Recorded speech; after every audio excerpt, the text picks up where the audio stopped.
Hello friends, मैं कपिल तोमर स्वागत करता हूँ आपका मिशन मोर्चा एलिम। हम बढ़ते हैं दिल्ली पुलिस की नसीहत की ओर। देखते हैं पहला क्वेश्चन क्या कह रहा है। पहला क्वेश्चन कह रहा है एक आयताकार फर्श का कमरे का क्षेत्रफल कितना है 60, इसका परिमाप कितना है 34।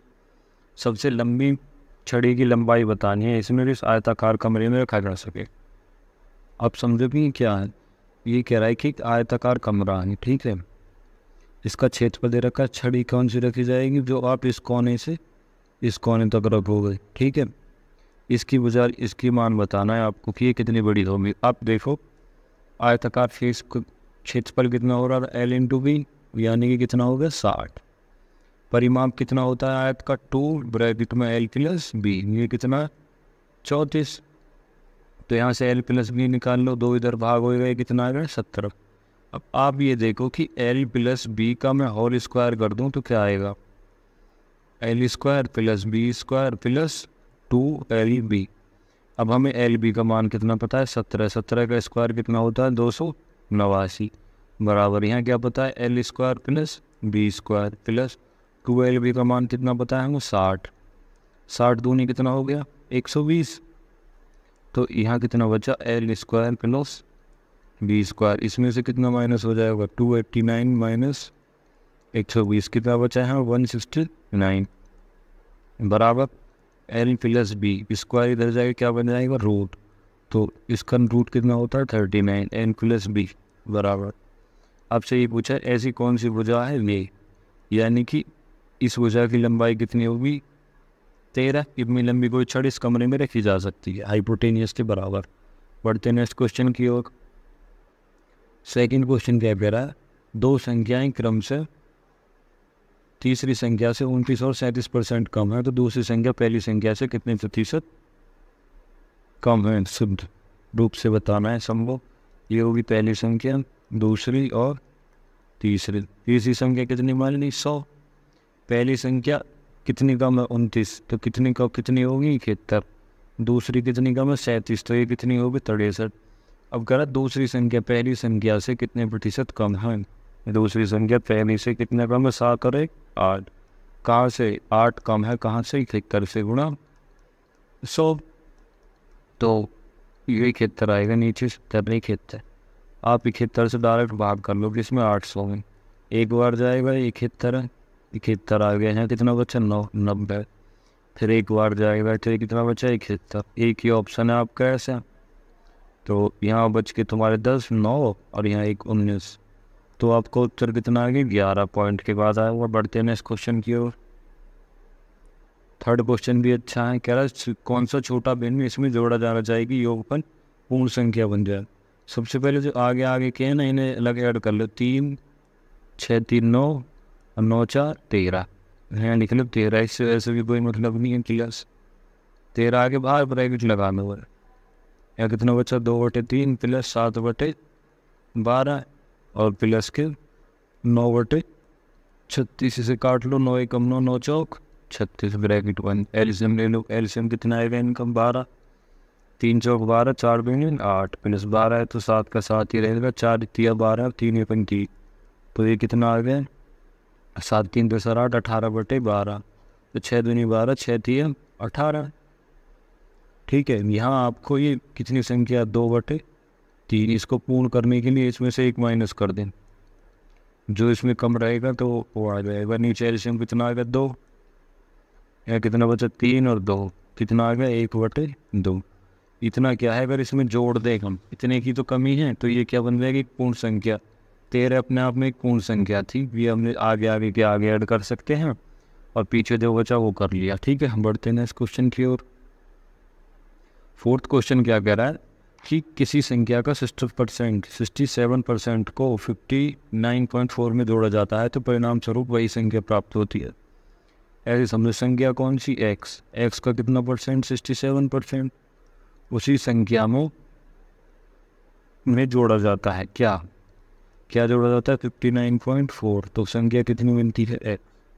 ठीक है, अब इधर तो इधर ले जाओ, x को इधर लिया, यहाँ कितना बचा 67x अपॉन में 100 माइनस कितना आएगा x, और ये इधर जाकर क्या हो जाएगा माइनस।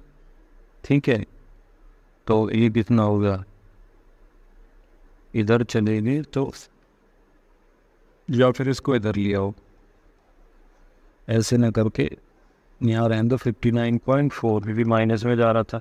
एक्स में से क्या घटा देंगे हम, 67x बटे 100, तो इसका एलसीएम कितना आ गया 100, यहाँ 1 था तो यहाँ कितना आएगा 100x माइनस 67x, और यहाँ कितना है तुम्हारा 59.4। तो यहाँ देखो कितना बचा, 59.4 में 100 की गुणा हो जाएगी तो इतना हो गया। यहाँ कितना बच गया 33x, 11 से काट लो, 11 तिया 33, 11 पंजे 55, 11 चौक 44, और 3 से काटोगे तो 3 एकम 3, 3 अट्ठे 24, एक्स का मान कितना आ जाएगा 180। बढ़ते नेक्स्ट क्वेश्चन की ओर। 5वां क्वेश्चन क्या कह रहा है, ये भी अच्छा क्वेश्चन हो। किसी धनराशि पर 3 वर्ष के लिए साधारण ब्याज x% था तो इतनी हो जाती है। यदि ब्याज कितनी बढ़ा दी जाए 6%, तो जो धनराशि है 800 रुपये की 3 वर्षों बाद कितनी हो जाएगी। एक चीज़ बताओ, जो पैसा है हमारा आज x था तो कितना है 956, ठीक है भाई। अब बढ़ाया कितना है, पहले x था, हमें नहीं पता कितना था, बढ़ाया कितना है 6%, कितने साल के लिए 3 साल के लिए। 18% कितना पैसा बढ़ा 18%, किसका 18% बढ़ा होगा 800 का, 800 का 18% बढ़ा होगा, 2 जीरो से 2 जीरो खत्म, 18 अट्ठे 144, तो ये कितना है 956, और इसमें 144 जोड़ दूँ तो उत्तर कितना आएगा 1100। अब डायरेक्ट कर सकते हैं बिना कुछ क्वेश्चन बनाए। तो ये देखो जो फ़र्क पड़ेगा सिर्फ 6% ब्याज बढ़ा है, हमें एक्स से कोई मतलब ही नहीं है, एक्स निकालें पहले फिर इतना करें, तो एक्स बढ़ा है, ठीक है, जो था वो था ही, 6% बढ़ा, कितने साल के लिए 18%, तो 18% किसका मिला होगा, जो पैसा था हमारा 800 रुपये, इसका ही तो बढ़ा 144, और पहले कितना हो रहा था ये 956, 144 जोड़ दिया, अब कितना मिलेगा 1100। बढ़ते हैं नेक्स्ट क्वेश्चन की ओर। 6 क्वेश्चन फिर आ गया शिफ्ट में, देखो ऐसे ही आसान। अब क्या पूछा है इसमें, इसमें पूछा है इसमें क्यू का अधिकतम मान। क्यू का मान अधिकतम कब होगा, जब हम आर और पी की जगह क्या रख लेंगे, 0 रख लिया। तो अब इनको ऐड कर लो, 509 और ये हमने मान लिया 307, ये कितने हो रहे हैं 10 6 16 और 5 3 8, 816। यदि मैं इसमें से 8 से 16 घटा दूँ तो कितना बचेगा, 14 में से 6 गए 8, 8 में से 1 गया 7, और 11 में से 8 गए 3, 378। क्यू का अधिकतम मान आप खुद बताओ कितना होगा, 3Q 8, यहाँ कितना है 7, तो ये मान कितना होगा 7। बहुत ही आसान है, बढ़ते हैं इस क्वेश्चन की ओर। 7वां क्वेश्चन क्या कह रहा है, एक वस्तु को इतने में खरीदने पर 30% की, अच्छा खरीदी और इतनी हानि पर बेच दिया, ठीक है। ये बताओ 5200 रुपये की वस्तु थी, ठीक है, कितने की हानि पर बेच दिया आपने, 100% की वैल्यू, 30 की हानि तो बेचा कितने में होगा 70%, 2 जीरो से 2 जीरो काट ली। अब 0 तो है 7 दूनी 14, 8 से देख 7 पंजे 35 और 1 3640। इसी राशि को दूसरी वस्तु खरीदी और 60% लाभ पर बेच दी। अब जो 3600 रुपये थे इसकी एक वस्तु खरीद के लाया, उसे कितने में बेच दिए 60% लाभ। यदि ये 100 की है तो 60% का लाभ जुड़ गया 100 में, ठीक। तो 2 जीरो से 2 जीरो खत्म, 16 की गुणा कर लो, 16 चौका 16 दूनी 32, 0 48, 6 चौक 24, यानी ये तुम्हारा कितना आ जाएगा 5224, ठीक है, 824 हो गया। अब जो राशि थी ये देखो, ये कितने की थी शुरुआत में 5200 की। अब आपने पैसे कितने ज़्यादा कमाए इससे, ये तुमने कमा लिए 5200, यानी कि 624 रुपये कमाए किस पर 5200 पर। ये बताना आपको गुणा 100, 2 जीरो से 2 जीरो ख़त्म, ये किससे कटेगा तुम्हारा 4 से कट जाएगा, 4 से काट लो, 4 एकम 4, 4 तिया 12, 4 एकम 4, 4 पंजे 20, 4 सिंह 24, 13 से काटोगे 13 एकम 13 और 13 दूनी 26, यानी कि 12% का फ़ायदा हुआ। बढ़ते नेक्स्ट क्वेश्चन की ओर। 8वां क्वेश्चन क्या कह रहा है, एक परिवार का औसत मासिक खर्च प्रथम 3 महीनों के लिए 2500 था। औसत है 3 महीनों के लिए, यानी कि जो पहली चीज़ है वो 3 मंथ के लिए कितना था 2500।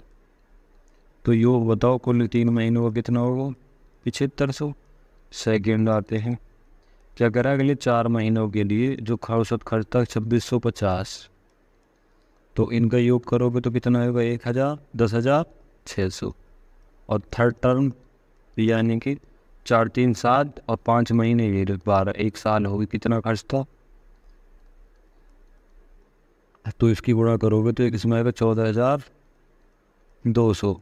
ठीक है भाई, साल भर का खर्चा आ गया उसका कितना, वो हो गया तुम्हारा 0 0 और 6 5 11 तो 13, 3 हासिल लगा 1 2 और 3 32, इतना। अब क्या कह रहा है, यदि कुल बचत को भी तो ऐड करोगे 12,700, इसमें कितना और ऐड कर दो 12,700, तो उसका जो मंथ का खर्चा आ जाएगा वो कितना हो गया 45,000।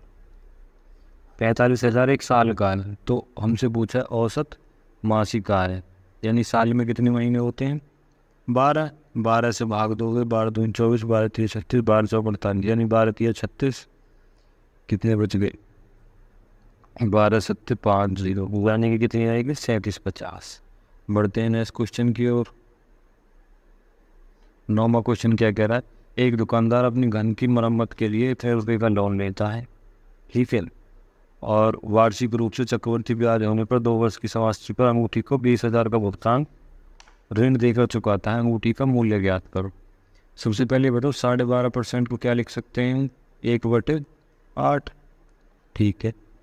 2 वर्ष की समाप्ति पर, तो पहले वर्ष आपने 8 रुपये लिए, कितने दिए होंगे 9, अगले वर्ष फिर 8 रुपये लिए, कितने दिए होंगे 9, 8 8 64 और 9 9 81, ठीक है। जो आपने बैंक से ऋण कितना लिया था 32,000, हमारा ऋण है 32,000, और यहाँ हमारा ऋण कितना है 64, कह रहा 2 वर्ष की समाप्ति पर 20,000 का भुगतान कर ऋण कर चुका देता है।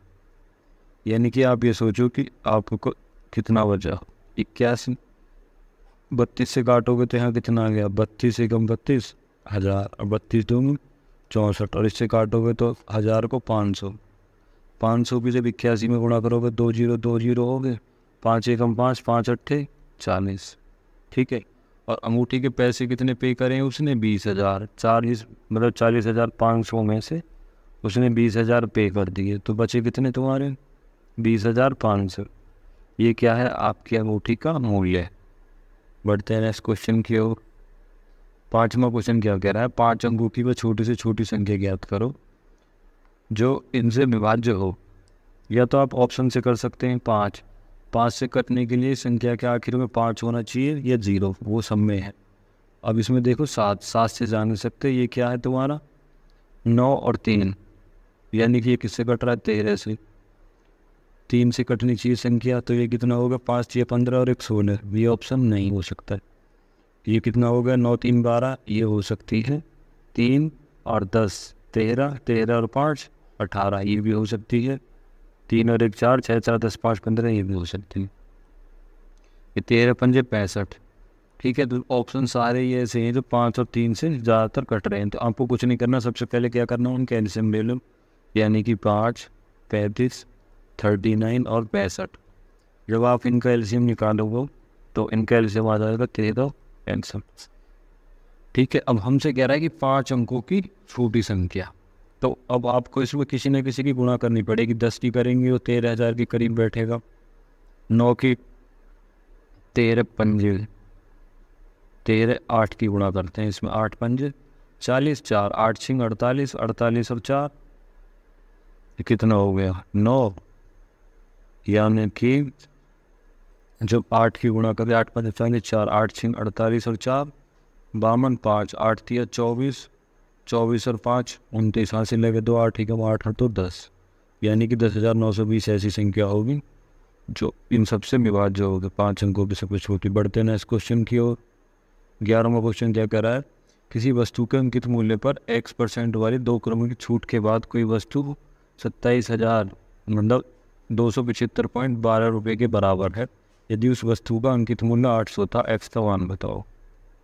कि देखो कोई 800 रुपये की चीज़ है, वो कितने में कितनी छूट प्रदान करी आपको 275.12।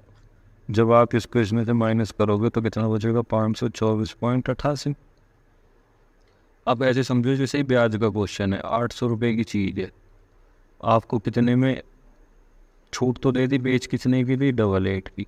अब पॉइंट हटाओगे तो यहाँ कितनी जीरो बढ़ा ली, 2 जीरो बढ़ा ली। तो अब देखो कि जो इतने रुपए पॉइंट हटा लिया, ठीक है। अब 8 से काटो पहले इसे, 8 एकम 8, 4 जीरो हो गया। अब इसको काटोगे 8 से तो कितना हो गया, 8 छिंग 48 और 8 पंजे 40, 8 छिंग 48 और 8 एकम 8, ये हो गया 65 61। अब हमें पता है ये किसका स्क्वायर है, ये स्क्वायर है 100 का, और ये स्क्वायर किसका है, 81 का, ठीक है। तो ये बताओ 100 रुपये की चीज़ आपने कितने में समान है, तो छूट कितने की मिली हुई हमें, 19% की, ठीक है। डायरेक्ट कर सकते हैं हम, बढ़ती पहले ही घटा लेना है मूल्य, यानी कि छूट तो इतने की थी और बेचा कितने का हमने, 524.88 का। ये दोनों एक दूसरे के रेशियो में लिख लो। बढ़ते नेक्स्ट क्वेश्चन की ओर। 12वां क्वेश्चन क्या कह रहा है, एक ट्रक निश्चित चाल से 384 किलोमीटर की दूरी तय करता है। यदि चाल 16 किलोमीटर कम हो जाती है तो वह दूरी को 2 घंटे अधिक समय लेता है। वास्तविक चाल बतानी है। तो हमें पता है दूरी बराबर क्या होता है, दूरी बराबर दोनों गुना चाल, यानी कि पहली चाल एक्स लेट करें, दूसरी चाल कितनी होगी, 16 किलोमीटर पर चाल कम हो जाती है, यानी कि एक्स माइनस 16 कम हो गई। तो वो समय नीचे अंतर कितना आएगा, इनका अंतर आ गया 16 और यह कितना होगा, 2 घंटे अधिक लिए। हमें लगाना है दूरी बराबर दोनों चालों के गुणा बटे दोनों चालों का अंतर गुणा समय का अंतर, किसमें, घंटे में। ये फॉर्मूला होता है। तो दूरी हमारी दे ही रखी है, 2 से काट लो इसे, 2 से कितनी बार जाएगा, 8 बार। 8 की गुणा इसमें करेंगे, 8 चौक 32, 3 8, 8 अट्ठे 64 और 3 67 और 8 3 24 और 6 30, 30 72। और ये कितना होगा, एक्स और एक्स माइनस 16। अब जाएंगे आप ऑप्शन की तरफ, और नहीं तो एक्स की गुणा करोगे तो इक्वेशन बन जाएगी एल्जेब्रिक, उसे सॉल्व करने में टाइम लग सकता है। आप ऑप्शन उठाओगे और इनके ऐसे फैक्टर करने हैं कि वास्तविक चाल बतानी है, जो पहले तो कम हो जा रही है, ठीक है। तो एक्स का मान कितना मान लिया हमने, मान लिया 80, ठीक है। और यदि 80 में से कितने गए, 16, तो 80 गुणा कितना बचा, 64, ठीक है। जब इन दोनों की गुणा करोगे आप तो यहाँ कितना आएगा, 0 और 8 चौक 32, 3 8 6 8 चौक 0 काट लिया तुमने, ये हुआ 8 चौक 32, 3 8 6 48 3 51, ठीक है। तो आप ऑप्शन के थ्रू जाओगे, वास्तविक चाल पूछ रहे 64 और 48, यानी कि ये गलत है हमारा। तो हमें क्या लेना है, ऑप्शन हमें 80 नहीं रखना, हम पहले 64 को रख के देख लेते हैं हमारी वास्तविक चाल कितनी है, 64। और 64 में से कितने गए, 16, तो कितना बचा तुम्हारा, 48। और ये चाल कितनी है तुम्हारी, 64, इसको 8 चौक 32, यानी कि यूनिट डिजिट इसका भी 2 है, इसका भी 2 है। तो वास्तविक चाल कौन सी होगी हमारी, 64। 16 कम होने के बाद कितनी हो जाएगी, बाद वाली पूछता तो 48। ये संख्या आपको ऑप्शन में मिल जाएंगे दोनों, ठीक है। बढ़ते हैं नेक्स्ट क्वेश्चन की ओर।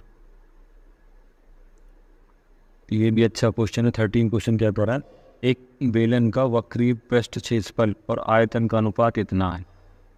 तो लिख दो फिर, क्षेत्रफल क्या होता है, वक्र पृष्ठ 2 पाई आर एच, और आयतन क्या होता है, पाई आर स्क्वायर एच, बराबर कितना है, ये है आपका 792 और ये कितना है, 27 72। 9 से काट लो पहले, 9 थे 72 और 9 थे 72, 9 तिया 27 और 9 थे 72, ठीक है। 11 से काट लो, 11 दूनी 22, 11 अट्ठे 88 और 11 अट्ठे 88, 4 दूनी 8 और 4 सत्ते 28। अब यहाँ देखो क्या कटेंगे, पाई से पाई खत्म, एच से एच खत्म, एक आर से एक आर खत्म, नीचे आर बच गया, ऊपर वाले 2 से 2 खत्म, यानी कि आर का मान कितना आ गया, 7। अब कहीं भी उठा के रख दो, क्षेत्रफल में रख दो, वक्र पृष्ठ में 2 पाई, पाई का मान कितना 22/7 और आर कितनी है 7, और यहाँ से हाइट निकाल लो, बराबर कितना 792। इस 7 से 7 खत्म, 11 दूने 22, 11 सत्ते 77, 11 दूने 22, 2 दूने 4, 4 से काटोगे 4 एकम 4, 4 अट्ठे 32, यानी कि हाइट कितनी है अभी 18। हमसे पूछा है त्रिज्या, त्रिज्या कितनी है 7 और हाइट कितनी है 18, उसका अनुपात पूछा है। बढ़ते हैं नेक्स्ट क्वेश्चन की ओर।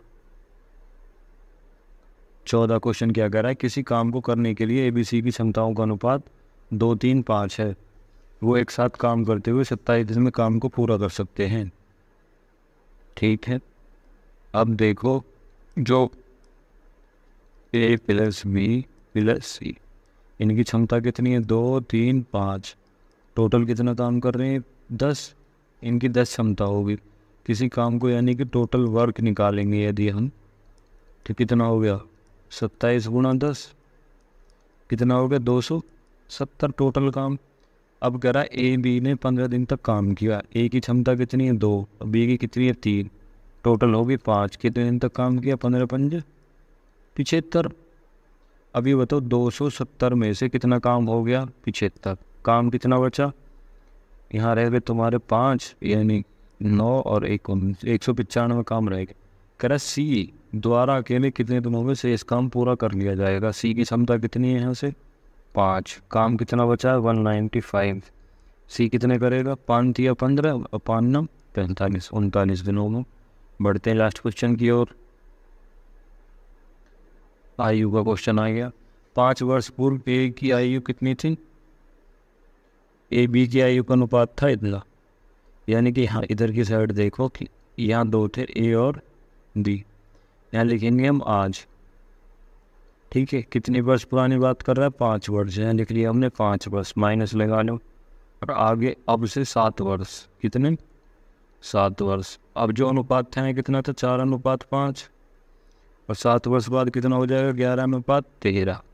तो एक चीज़ बताओ, आप हमेशा कितने भी बड़े हो जाओ, भाई हो या कोई भी हो, माता पिता, इनकी आयु का अंतर ना जो शुरुआत में है वो आखिर तक रहता है। तो इनका अंतर कितना है, 2। और यहाँ हमने अंतर देखा इनका कितना है, 1, 4 और 5 का। तो हमने क्या काम करा, इसमें 2 के गुणा कर लिया अंतर बराबर करने को, 8 और 10 हो गया। ठीक है, अब ये देखो ये 10 से कितने हो गए, अंतर हो गए 2। 10 से क्या साल होगी, रेशियो में 13, और 8 से 11, यानी कि 3 रेशियो बढ़ने से। और आपकी आयु कितनी बढ़ेगी, 5 साल तो पहले थी और 7 आ गई, तो कितने दोनों जुड़ जाएंगे, 3 बराबर हो गया 12, 1 का मान आ गया 4। अब हमसे पूछा वर्तमान आयु का योग क्या होगा। यदि बताओ 5 साल पहले कितनी थी, 8। ठीक है, 1 का मान कितना है, 4। तो यहाँ देखो 5 साल पहले की बात कर रहे हैं हम। 5 साल पहले का रेशियो, 1 का मान 4, तो 8 का 32 और 10 का 40। यदि इनमें 5 साल आज की बात करेंगे तो जोड़ेंगे नहीं, ये हो गया 37, ये कितना हो गया 40 दिन, और ये कितना होगा 5, ये हो गया 45। अब आपको इनकी आयु का योग बताना है। 37 और 45 कितने हो जाएंगे, 82। यही पूछा है आपसे। चैनल को शेयर करें, सब्सक्राइब करें। Thank you.